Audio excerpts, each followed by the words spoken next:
Jalan-jalan ke Brastagi, jangan pernah cari gara-gara. Kita bertemu kembali di mata kuliah Hukum Tata Negara. Teman-teman mahasiswa, para pecinta hukum tata negara dimanapun berada, kali ini kita sudah memasuki bagian yang ketiga dari sekitar 18 atau 19 video yang saya rencanakan untuk membahas tuntas materi kuliah Hukum Tata Negara. Di bagian yang ketiga ini, kita akan mempelajari mengenai asas-asas hukum tata negara. Kita langsung saja teman-teman melihat apa itu asas-asas hukum tata negara. Nah, secara sederhana bahwa asas-asas hukum tata negara adalah dasar-dasar yang harus kita pahami sebelum mempelajari mengenai hukum tata negara. Lalu muncul pertanyaan, kenapa kita harus mempelajari asas-asas hukum tata negara ini? Asas-asas ini atau dasar-dasar ini merupakan landasan yang harus kita pegang ketika akan mempelajari bahkan menggagas mengenai perubahan sistem ketatanegaraan. Kita tidak boleh lepas dari sini. Nah, ada 5 asas-asas hukum tata negara yang harus Anda pahami. Yang pertama adalah asas Pancasila, lalu kemudian yang kedua adalah asas negara hukum, yang ketiga adalah asas kedaulatan rakyat atau demokrasi, yang keempat adalah asas negara kesatuan, dan yang kelima atau yang terakhir adalah asas pembagian dan pemisahan kekuasaan. Saya akan menjelaskan ini satu demi satu termasuk urgensinya kenapa kita harus memahami ini terlebih dahulu sebelum mempelajari hukum tata negara. Kita mulai dari yang pertama teman-teman, yaitu Pancasila. Kalau kita artikan secara sederhana bahwa Pancasila ini berasal dari 2 kata, yaitu panca artinya 5 dan sila artinya adalah dasar. Berarti Pancasila adalah 5 dasar yang harus dipatuhi di dalam kehidupan berbangsa dan bernegara Indonesia. Nah, sebagai dasar negara, maka Pancasila itu dikatakan sebagai filosofis Grundslag ataupun sebagai statside daripada negara Indonesia. Apa itu filosofi Grundslag dan statside? Itu artinya adalah bahwa Pancasila merupakan ideologi. Pancasila itu merupakan landasan berpikir sekaligus menjadi tujuan daripada bangsa Indonesia. Teman-teman perlu Anda tahu bahwa setiap negara itu memiliki yang namanya ideologi, ya, dan ideologi setiap negara itu berbeda. Makanya kemudian di dunia ini ada berbagai macam ideologi, misalnya ideologi liberal, ideologi komunis, dan di Indonesia ada ideologi Pancasila. Keberadaan sebuah ideologi dalam satu negara itu akan berperan penting di dalam menentukan bagaimana arah negara itu ke depannya. Karena keberadaan ideologi tersebut akan mempengaruhi bagaimana sistem penyelenggaraan negara, termasuk aturan-aturan atau hukum yang akan dibentuk di negara itu. Keberadaan ideologi itu akan mewarnai, itu akan mempengaruhi karakteristik daripada hukum yang berlaku di suatu negara. Nah, Pancasila sebagai ideologi negara itu juga dikatakan sebagai stats fundamental norm. Apa itu stats fundamental norm? Yaitu bahwa Pancasila adalah sumber daripada segala sumber tertib hukum yang ada di Indonesia. Maksudnya bahwa setiap pembentukan peraturan perundang-undangan atau pembentukan hukum di Indonesia itu harus bersumber dari Pancasila. Karena bagaimanapun pembentukan hukum, pembentukan peraturan, sistem ketatanegaraan itu dibentuk dalam rangka untuk mencapai kehidupan bangsa Indonesia yang sesuai dengan Pancasila. Sebagai sumber daripada segala sumber hukum yang ada di Indonesia, maka setiap peraturan perundang-undangan yang dibentuk itu tidak boleh bertentangan dengan Pancasila. Nah, makanya teman-teman, ketika beberapa waktu yang lalu Majelis Permusyawaratan Rakyat itu melakukan sosialisasi tentang 4 pilar, yaitu Pancasila, kemudian Undang-Undang Dasar 1945, terus kemudian ada Bhinneka Tunggal Ika dan Negara Kesatuan. Saya tidak sepakat bahwa Pancasila ini dipersamakan dengan Undang-Undang Dasar dan yang lain-lain. Kenapa? Karena memang Pancasila ini posisinya lebih tinggi daripada Undang-Undang Dasar.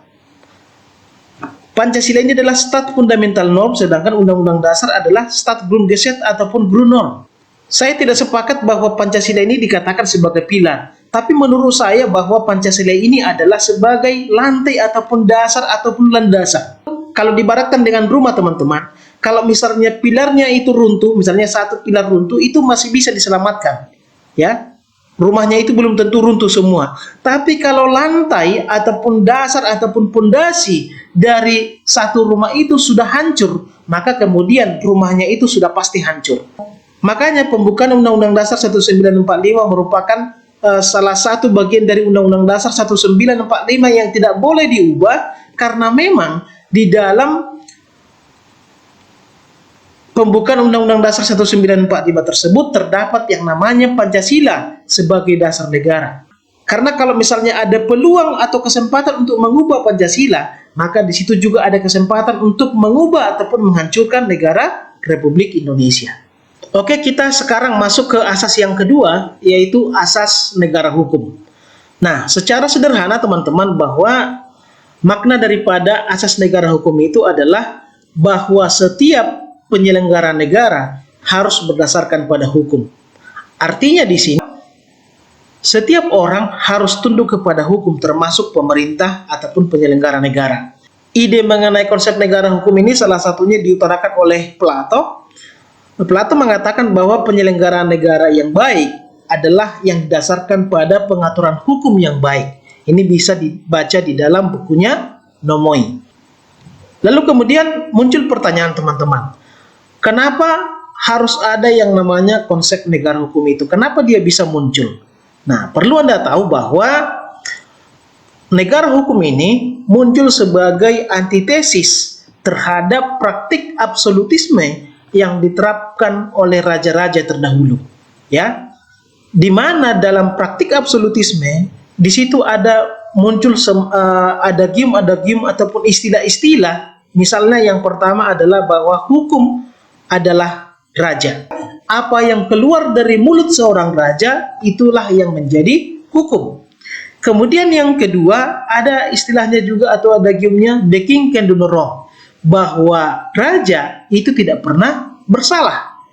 Kalau kita gabungkan antara adagium yang pertama dan adagium yang kedua, di sana muncul bahwa absolutisme yang dilakukan oleh seorang raja itu berpeluang memunculkan yang namanya kesewenang-wenangan.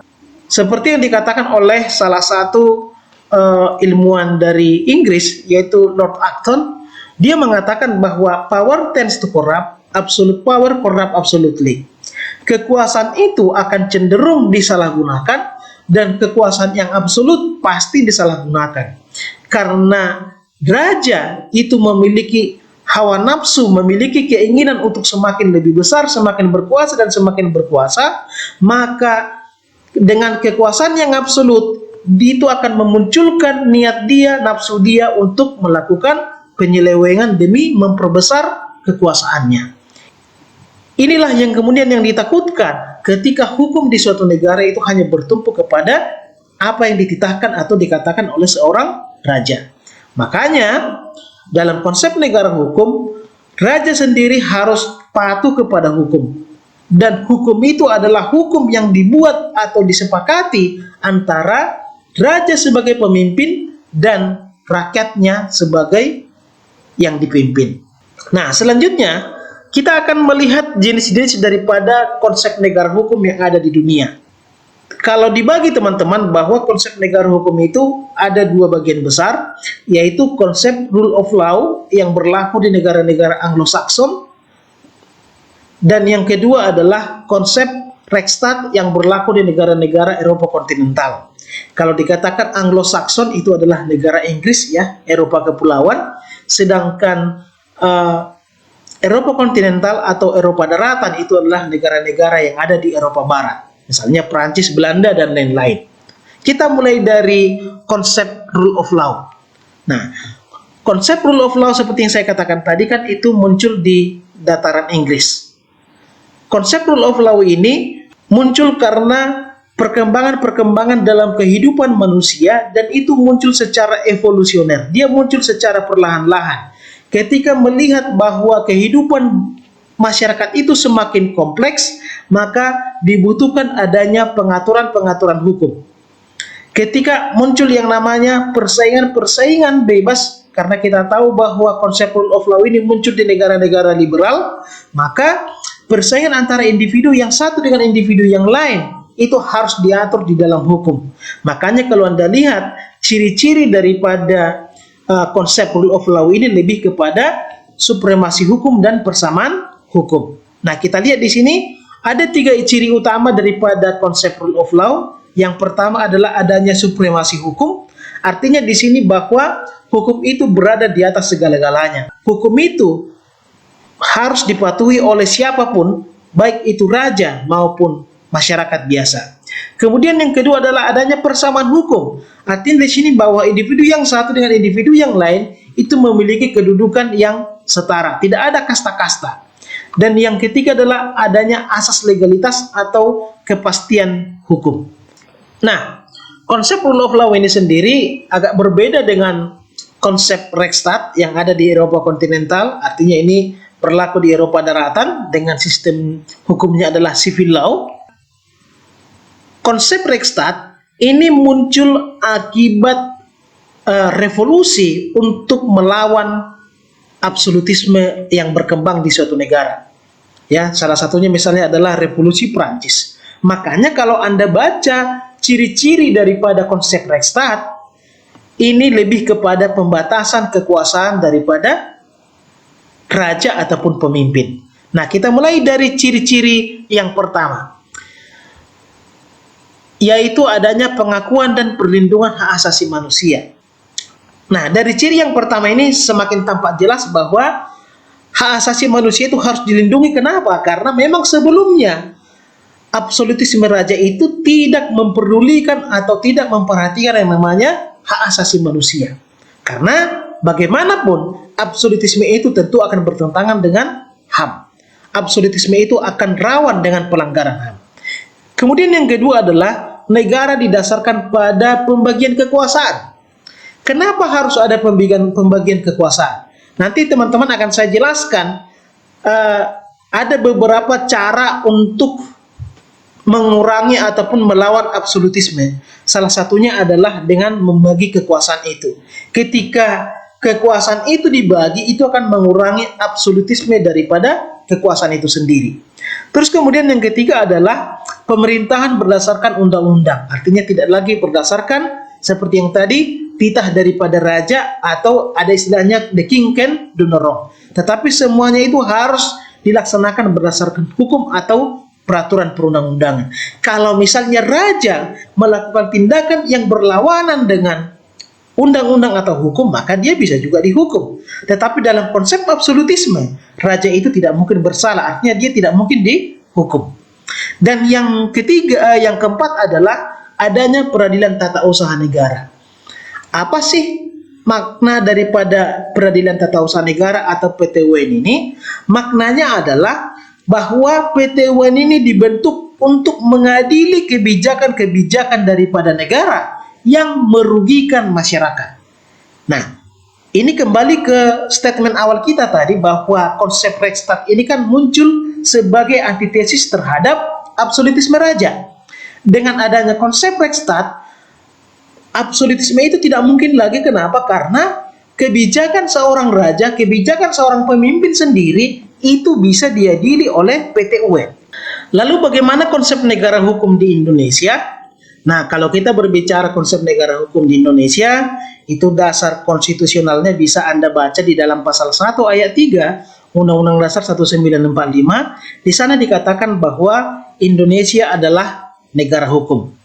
Nah, pertanyaan kemudian muncul, kira-kira Indonesia ini menganut konsep yang mana?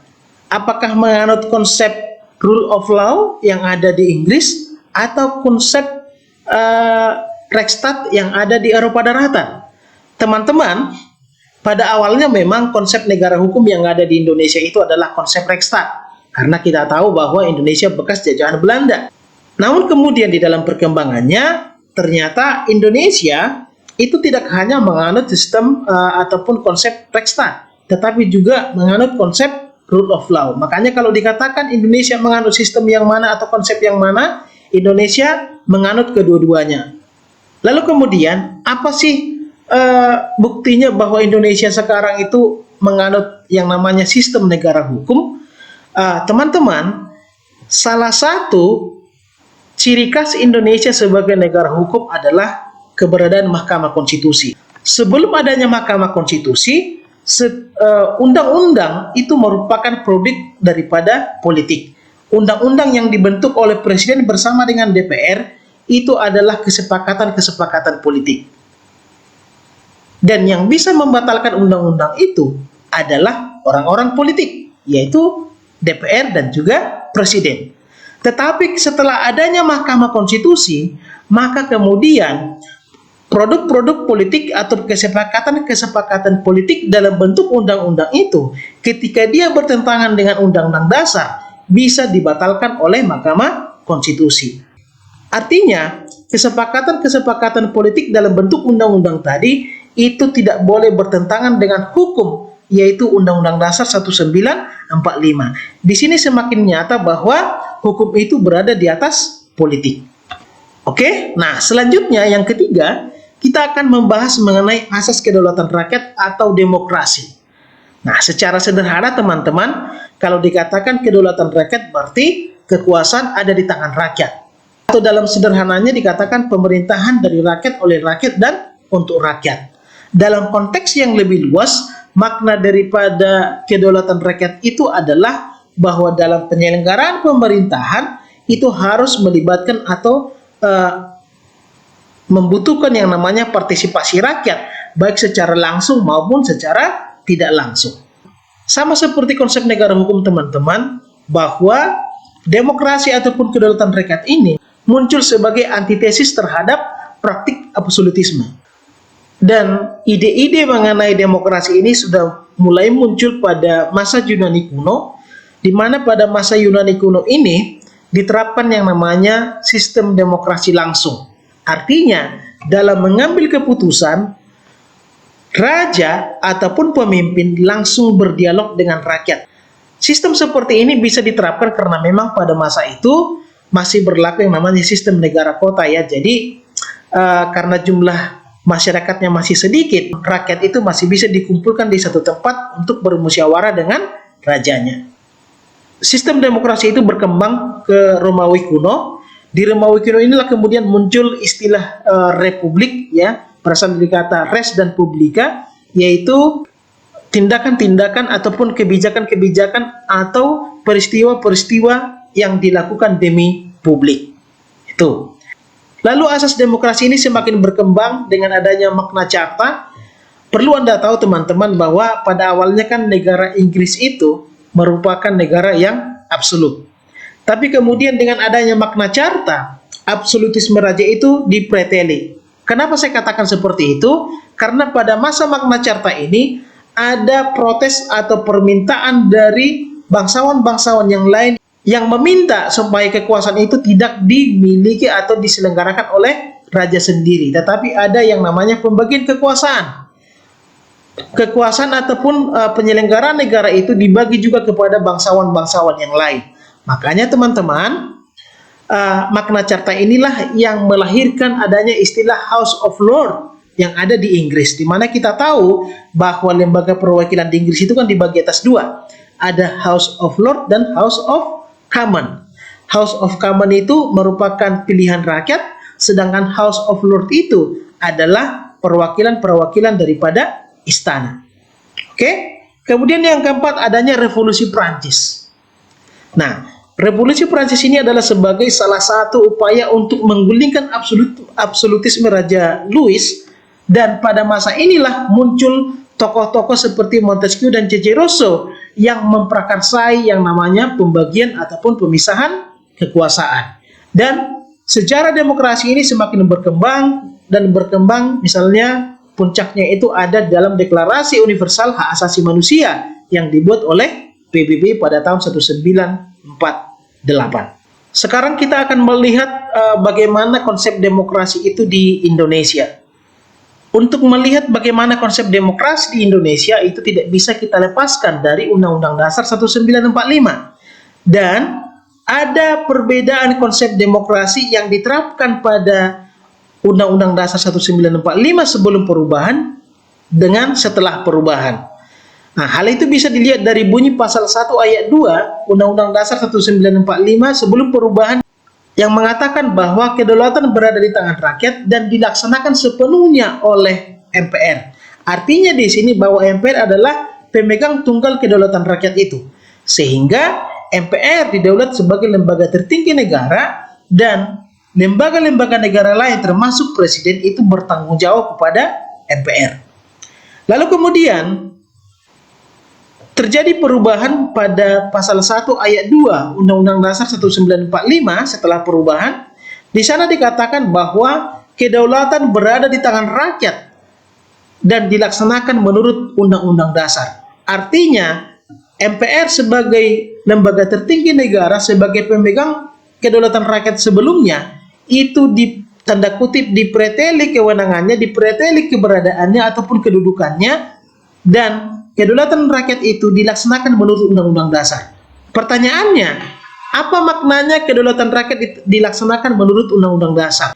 Artinya di sini bahwa Undang-Undang Dasar sudah mulai mengatur dengan baik bagaimana pelaksanaan ataupun penyelenggaraan demokrasi itu. Kedaulatan rakyat itu dikembalikan dengan adanya sistem pemilihan umum secara langsung, ya, di mana presiden yang sebelumnya dipilih oleh MPR itu menjadi dipilih secara langsung oleh rakyat. Kita masuk ke asas yang keempat, yaitu asas negara kesatuan. Sebelum saya jelaskan lebih jauh, Anda harus bisa membedakan antara negara kesatuan dengan negara federal. Ada beberapa karakteristik yang membedakan antara negara kesatuan dengan negara federal. Yang pertama adalah bahwa di dalam negara kesatuan, kedaulatan itu berada di tangan pemerintah pusat. Sedangkan di dalam negara federal, misalnya seperti Amerika, kedaulatan itu berada di tangan pemerintah pusat maupun di tangan pemerintah daerah atau di negara bagian. Kemudian yang kedua, pembentukan negara kesatuan itu dilakukan secara top down. Top down itu adalah bahwa ketika deklarasi berdirinya satu negara, maka dalam deklarasi itu dicantumkan bagian-bagian mana saja yang menjadi wilayah negara kesatuan itu. Artinya dari pusat yang menentukan yang mana wilayah-wilayah kekuasaannya. Sedangkan dalam negara federal, munculnya sebuah negara federal adalah bottom up. Bottom up itu maksudnya adalah dari bawah ke atas. Lahirnya sebuah negara federal itu karena kesepakatan-kesepakatan yang dibuat oleh negara-negara bagian. Mereka bersepakat untuk membentuk sebuah negara yang lebih besar. Makanya dikatakan sebagai united ataupun perserikatan. Seperti Amerika misalnya adalah United States, US. Lalu kemudian muncul pertanyaan teman-teman begini. Kalau misalnya di dalam negara kesatuan yang memiliki kedaulatan atau kekuasaan adalah pemerintah pusat, kenapa dalam praktek di dalam pemerintahan negara Indonesia ternyata daerah itu memiliki kekuasaan juga? Nah, perlu Anda tahu bahwa dalam konsep negara kesatuan, daerah itu juga memiliki kekuasaan. Tetapi kekuasaan yang dimiliki oleh daerah adalah karena adanya pelimpahan kekuasaan dari pemerintah pusat. Kita masuk di asas yang terakhir atau yang kelima, yaitu asas pemisahan dan pembagian kekuasaan. Teman-teman, di awal sudah saya katakan bahwa sama seperti konsep negara hukum dan konsep demokrasi, maka konsep pemisahan dan pembagian kekuasaan ini muncul sebagai antitesis terhadap absolutisme raja. Pemisahan dan pembagian kekuasaan itu dianggap salah satu cara untuk membatasi kekuasaan seorang raja. Kenapa? Karena absolutisme itu muncul ketika kekuasaan itu dipegang oleh satu orang. Kekuasaan itu bertumpu di satu orang. Tetapi ketika kekuasaan itu sudah dipisah ataupun dibagi, maka akan mengurangi kesempatan kepada seseorang untuk bertindak secara absolut. Kenapa? Karena kekuasaannya itu sudah diimbangi oleh kekuasaan yang lain. Makanya kemudian nanti muara daripada pemisahan dan pembagian kekuasaan ini adalah munculnya check and balances atau sistem saling mengawasi dan mengimbangi. Tidak ada lagi kekuasaan yang paling tinggi, tetapi kekuasaan itu sudah harus bisa diawasi oleh kekuasaan yang lain. Supaya bisa diawasi, tentu kekuasaan yang satu dengan kekuasaan yang lain harus berada dalam posisi yang sama. Oke? Sekarang kita akan melihat apa sih bedanya antara pemisahan dan pembagian kekuasaan. Ini memisah dengan membagikan secara sederhana ini hampir sama. Tapi dalam hal kekuasaan, pemisahan kekuasaan itu dilakukan secara horizontal, sedangkan pembagian kekuasaan itu dilakukan secara vertikal. Maksudnya seperti apa? Maksudnya adalah kalau dia pemisahan kekuasaan, bahwa kekuasaan itu dipisahkan antara yang satu dengan yang lainnya. Itu hanya berbeda tugas pokok dan fungsinya, tetapi posisinya tetap sama atau setara. Sedangkan dalam pembagian kekuasaan itu dilakukan secara vertikal. Ada lembaga yang tertinggi yang membagikan kekuasaan itu kepada lembaga-lembaga yang ada di bawahnya. Sekarang kita akan melihat di Indonesia sendiri bagaimana konsep pembagian dan pemisahan kekuasaan itu. Kalau Anda lihat, ada perbedaan antara pembagian ataupun pemisahan kekuasaan di Indonesia sebelum dan sesudah perubahan Undang-Undang Dasar. Kalau sebelum perubahan Undang-Undang Dasar 1945, Indonesia itu menerapkan yang namanya sistem pembagian kekuasaan.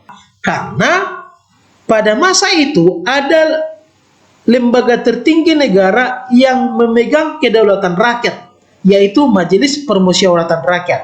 Nah, sebagai lembaga tertinggi negara atau sebagai pemegang mandat daripada rakyat, maka MPR lah yang membagi-bagikan kekuasaan itu kepada lembaga-lembaga yang ada di bawahnya, termasuk kepada presiden.